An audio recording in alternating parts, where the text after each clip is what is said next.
Management involves far more than just telling others what to do. Before any of you decide that you think you can do your boss's job, let's take a look more into what a manager does. The major functions that a manager completes can be categorized into 4 different functions known as planning, organizing, leading, and controlling.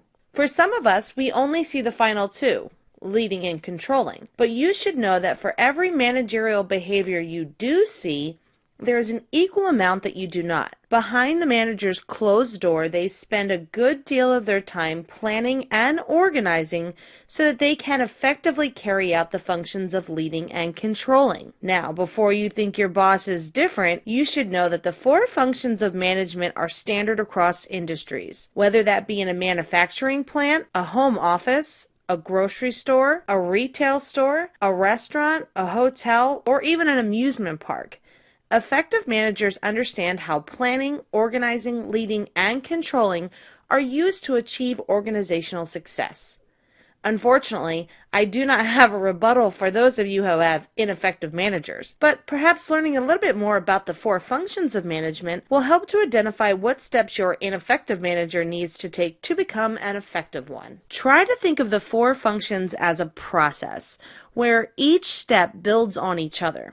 Managers must first plan, then organize according to that plan, lead others to work towards the plan, and finally evaluate the effectiveness of the plan. These 4 functions must be performed properly and, when done well, become the reason for organizational success. The first of managerial functions is planning. In this step, the manager will create a detailed action plan aimed at some organizational goal. For example, let's say Melissa, the marketing manager, has a goal of increasing sales during the month of February. Melissa needs to first spend time mapping out the necessary steps she and her team of sales representatives must take so that they can increase sales numbers. These steps might include things like increasing advertisements in a particular region, placing some items on sale, increasing the amount of required customer to sales rep contact, or contacting prior customers to see if they're interested in purchasing additional products. The steps are then organized into a logical pattern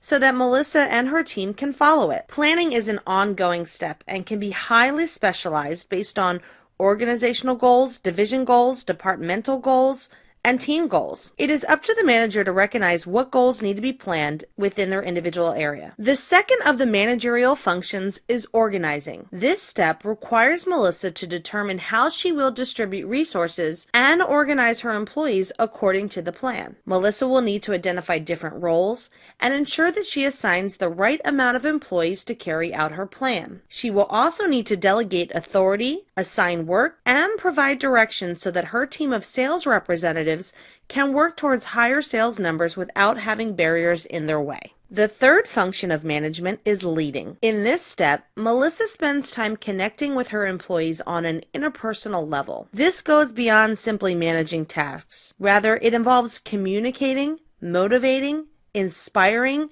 and encouraging employees towards a higher level of productivity. Not all managers are leaders. An employee will follow the directions of a manager for how to perform a job because they have to, but an employee will voluntarily follow the directions of a leader because they believe in who they are as a person, what they stand for, and for the manner in which they are inspired by the leader. Controlling is the final function of management. Once the plan has been carried out, evaluate the results against the goals. If a goal is not being met, the manager must also take any necessary corrective actions to continue to work towards that goal. For example, if Melissa noticed that her team was behind in their sales halfway through February, she will need to put in place the necessary provisions to ensure that the second half of February is twice as productive as the first half, so that by the end of the month, the original sales goal will be met or exceeded. Because the control process also includes setting performance standards for employees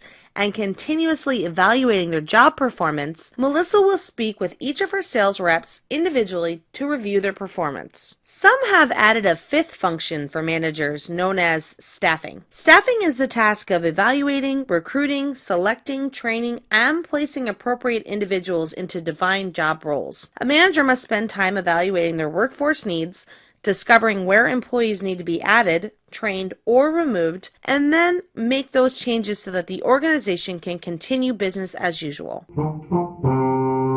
Let's review. There are 4 functions of management that span across all industries. They include planning, organizing, leading, and controlling. You should think about the 4 functions as a process, where each step builds on each other. Managers must first plan, then organize according to that plan, lead others to work towards the plan, and finally, evaluate the effectiveness of the plan. Planning is the first step, whereby a manager will create a detailed action plan aimed at some organizational goal. Organizing is the second step, which involves the manager determining how to distribute resources and arrange employees according to the plan. Leading is the third step that is accomplished by communicating, motivating, inspiring, and encouraging employees towards a higher level of productivity. Controlling is the final function of the management, where a manager will, once a plan has been carried out, evaluate the results against the goals. If a goal is not being met, the manager must also take any necessary corrective action needed to continue to work towards that goal. Some have added a 5th function for managers, known as staffing. Staffing is the task of evaluating, recruiting, selecting, training, and placing appropriate individuals into defined job roles.